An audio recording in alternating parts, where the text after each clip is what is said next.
안녕하십니까. FTMC 발달운동연구소 송민건입니다. 오늘은 제가 MMA에서 잽이 금지된 주먹이라고 거의 금지해도 된다고 말씀을 드렸었죠. 잽이 왜 금지된 주먹인지에 대해서 설명을 좀 더 하려고 이렇게 영상을 찍게 됐습니다. 그냥 잽 금지입니다, 잽 하지 마세요 이게 아니라 이해를 충분히 해야 된다고 생각합니다. 예를 들면 복싱에서는 주먹밖에 못 쓰잖아요. 주먹밖에. 그 주먹밖에 못 쓰는 상태에서 회전을 하는 큰 주먹, 회전을 하는 큰 주먹 같은 경우에는 눈에 보이는 주먹이고, 투가 아무리 길이가 길다고 하더라도 회전을 사용해야 되기 때문에 상대방의 눈 앞에서 보일 수 있죠. 상대방 어깨가 돌아 들어오는 거를 보기가 쉽습니다. 하지만 잽은 모션이 거의 이 몸통의 모션이 없이 잽이 날라오기 때문에 실제 거리는 투가 훨씬 잽보다 훨씬 길긴 하지만 몸통의 움직임이 없기 때문에 거리 조절하기가 쉽고 투가 연타로 나오기가 쉽지가 않거든요. 근데 잽은 연타로 계속 내기가 쉽죠. 잽은 계속 낼 수가 있어요. 그리고 잽은 계속 낼 수 있어야 복싱을 한다고 할 수 있는 겁니다. 그렇기 때문에 잽이 복싱에서는 거리를 잡는 아주 기본적인 공격이 되긴 하지만 MMA에서는 잽의 거리가 너무 짧다. MMA는 복싱보다 훨씬 긴 거리에서 이렇게 싸움을 하고 있기 때문에 잽을 잘못 냈다가 몸통의 움직임이 하나도 없는 잽을 잘못 냈다간 카운터를 맞기가 너무 쉽다. 그리고 잽은 앞다리에 체중이 실려 있기 때문에 거리도 짧은데 앞다리가 계속 공격당할 수 있습니다. 그래서 잽은 어쩔 때 넣는 베리에이션 중에서 하나일 뿐이지 MMA에서 잽이 기본적인 기술로 나오면 안 된다. 왜 그러냐? 그럼 킥복싱이나 무에타이를 생각하면 조금 더 태권도 좀 빼고 어찌됐건 킥복싱이나 무에타이로 생각을 해보면 킥복싱이나 무에타이에서는 주먹하고 킥을 다 같이 쓸 수 있습니다. 그렇기 때문에 이 주먹보다 훨씬 다리가 길죠. 거리가 길게 거리 조절을 할 수가 있습니다. 근데 그래서 킥복싱에서는 거리 조절을 잽으로도 하긴 하지만 로킥으로 많이 하죠. 로킥으로 공격을 많이 하고 거리 조절도 하고 가벼운 공격을 내죠. 그게 앞발 로킥이든 뒷발 로킥이든 로킥으로 많이 상대를 합니다. 조지 알도가 전성기 시절에 로킥을 들고 나왔었죠. 근데 로킥의 문제점은 무에타이의 문제점을 좀 포함하고 있습니다. 그게 무슨 말이냐면 무에타이에서는 일단 이 다리를 돌려서 박아 놓고 이 앞에서 차죠. 그리고 로킥 같은 경우에는 허벅지 옆을 찾기 때문에 밑에 허벅지 옆을 찾기 때문에 더 깊이 들어갔어야 되고 또 문제점 중에 하나는 이거를 돌려 넣어놓고 차기 때문에 이 회전을 많이 넣지가 않아요. 로킥을 보면 여기서 이렇게 차기 때문에 여기서의 굴곡근을 더 많이 써요. 강력하게 이렇게 찰 수 있긴 하지만 거리도 너무 가깝고 또 회전도 많이 쓰지 않기 때문에 생각보다 강한 힘을 쓰지 못한다. 근데 MMA에서 왜 카프킥이 나오고 카프킥을 왜 지금까지도 카프킥의 그 조사를 해보면 카프킥은 2012년도부터 쓰기 시작했는데 MMA 단체가 아니더라도 근데 왜 지금까지도 카프킥을 계속 잘 쓰고 있냐 이겁니다. MMA에서 제일 중요한 게 거리예요. 거리. 잽이 왜 안 되냐? 거리가 너무 짧아서. 잽 대신에 그럼 거리 조절을 할 게 뭐가 있는데 그게 로킥이 아니라 카프킥인 거죠. 로킥 같은 경우는 아까 말씀드린 대로 회전을 덜 쓰기도 하고 거리도 너무 많이 들어가야 된다. 그래서 로킥의 단점들을 이렇게 그래플링 잡힐 수 있는 킥캐치가 더 쉬운 이렇게 킥이라서 그 로킥을 안 차는 게 맞다 이렇게 얘기하지만 그 킥캐치가 왜 잘 되는 데를 생각해 보면 그냥 거리예요. MMA는 다 거리로 먼저 생각을 하시면 됩니다. 거리가 더 깊이 들어가야 되기 때문에 킥캐치가 쉬운 거예요. 왜 킥캐치가 어렵죠? 그리고 밑에 있죠. 더 밑에 있고 거리.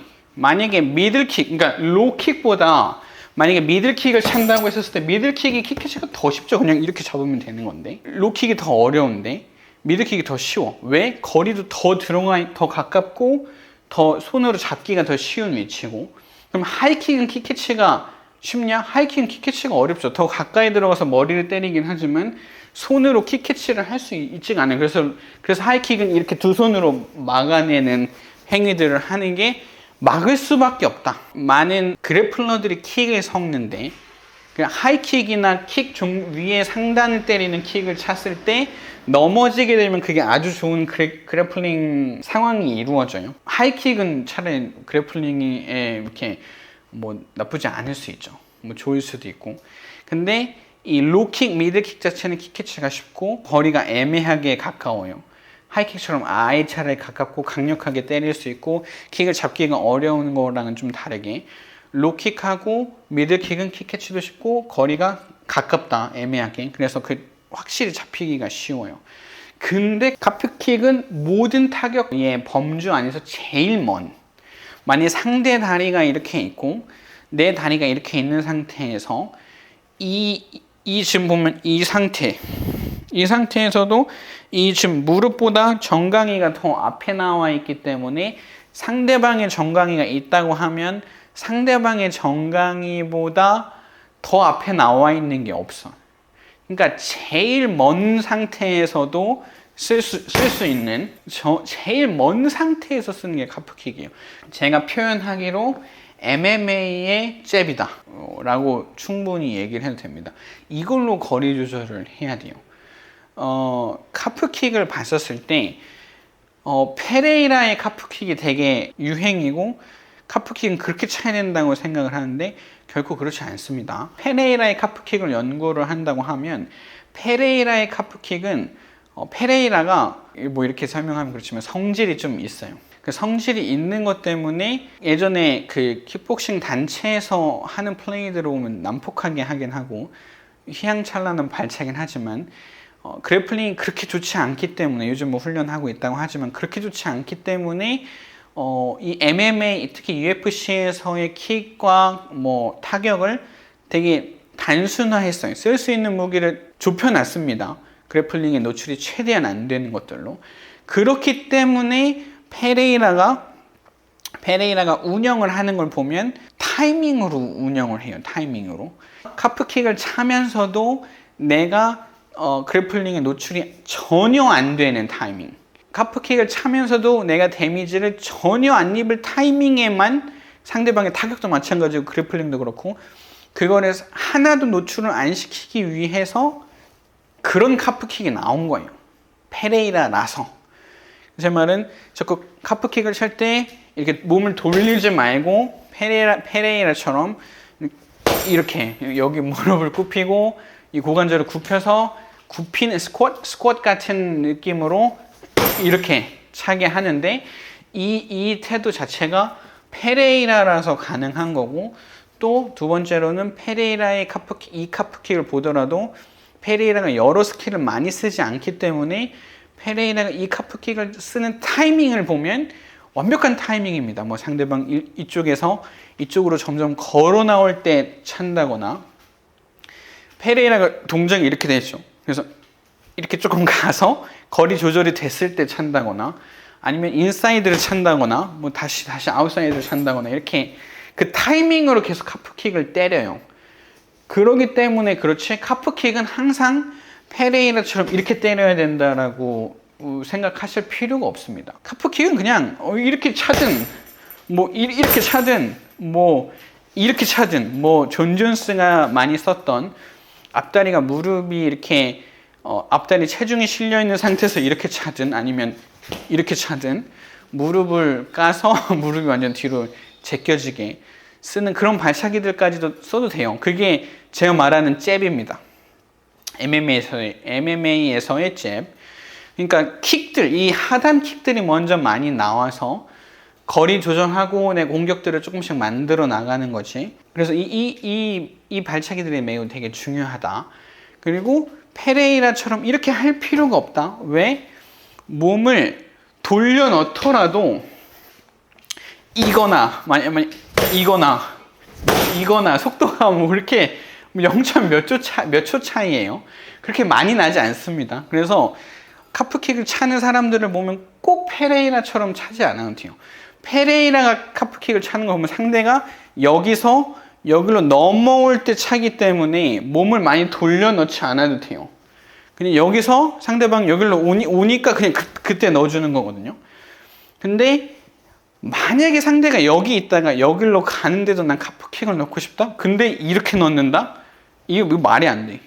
그러니까 그럴 땐 더 집어넣어서 다리를 더 집어넣어서 카프킥을 차주는 거죠. 그러니까 항상 페레이라처럼 찰 필요가 없고 제 말은 뒷발로만 찰 필요도 없고 또 앞발로서도 찰 수도 있다. 그러니까 이게 태권도 킥인 거죠. 조금 더 설명하면 아까 로킥의 단점에 대해서 좀 설명했었는데 로킥의 단점은 이걸 다 꺾어 놓고 여기서 굽히는 이 지금 사두의 힘과 고관절 굴곡근의 장요근의 힘을 너무 많이 쓴다. 근데 제 말은 킥의 근원은 골반을 돌려놓는 거예요. 킥에서의 힘은 골반을 돌려야 되는 힘입니다. 만약에 로킥처럼 단단히 이걸 돌려서 박아놓고 찍어버리면 킥의 의미를 잘 모르는 거예요. 그러니까 복싱에서 예를 들면 멕시칸 스타일처럼 이렇게 다 돌려넣는 주먹들과 비슷해요. 이게 제가 모던 복싱에서 이건 모던한 방법이 아니라고 얘기했었는데 제일 안정적이고 강한 힘을 쓰는 겁니다.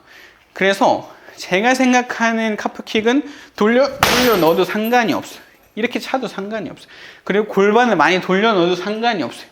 골반 많이 돌려야 됩니다. 골반 돌리는 힘이 빨라야 돼요. 그래야 MMA에서 많은 스킬을 쓸 수 있습니다. 아데사냐가 여기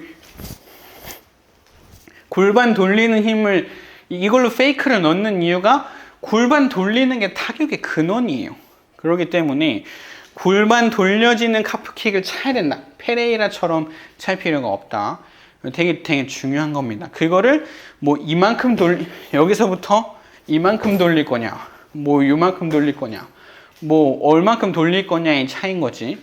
골반을 돌려넣는 킥을 차야지 카프킥 무조건 페레이라처럼 차야 돼? 말이 안 된다. 그래서 정리를 하면 페레이라의 카프킥은 너무 좋다. 근데 본인이 몇 가지의 작은 스킬들로 상대를 상대하기 때문에 타이밍으로 이 킥 타이밍을 찾았기 때문에 그 카프킥을 쓰는 거지. 꼭 그렇게 카프킥을 할 필요가 없다. 잽보다도 카프킥으로 확실한 거리를 잡아야 된다. 왜? 일단 복싱에서 잽을 날리는 이유가 처음부터 그냥 박으면 되는데 왜 잽을 날리냐? 상대방의 데미지를 조금씩 깎는 거예요. 이게 무슨 얘기냐면 내가 손상을 안 입고 계속 유지, 상대 데미지는 계속 깎아야 돼. 그러려고 하다 보면 가벼운 주먹을 계속 날려주고 한 방에 끝내버려야겠지라는 생각보다 가벼운 걸 계속 넣고 데미지를 계속 깎아 가서 마지막에 요리를 해야 되는 거지. 처음부터 막 풀파워로 막 엄청 큰 주먹도 계속 날린다고 경기 운영을 잘했다, 잘 이겼다 이렇게 얘기하는 거는 모던하고 좋은 방법이 아닙니다. 그래서 카프킥이 MMA의 잽이다 보니 카프킥을 잘 날려서 이렇게 사용해야 된다. 그럼 좀 더 설명하면 무에타이나 킥복싱도 좋긴 하지만 또 태권도 발차기도 좋습니다. 근데 제가 얘기하고 싶은 거는 무에타이나 킥복싱의 장점을 갖고 와야 되는 거고 킥복싱의 장점을 갖고 오는 거지 나는 MMA인데 무에타이 킥복싱 킥 할 거야. 난 태권도 킥 할 거야. 이렇게 하면 안 돼요. 그래서 야이로 같은 경우를 보면 야이로도 태권도 베이스긴 하지만 킥이 태권도가 아닙니다. MMA에 맞는 킥을 하고 있는 거예요. 그래서 저는 야이로의 킥을 되게 좋아합니다. 그래서 각자 무술의 장점이 있는데 그 장점을 MMA에 어떻게 녹여낼 건지도 고민을 해야 된다고 생각합니다. 오늘 얘기하는 거는 카프킥에 대해서 설명했고 그의 핵심은 잽보다도 카프킥이 MMA에서는 기본기고 제일 가벼운 공격이다. 이상입니다.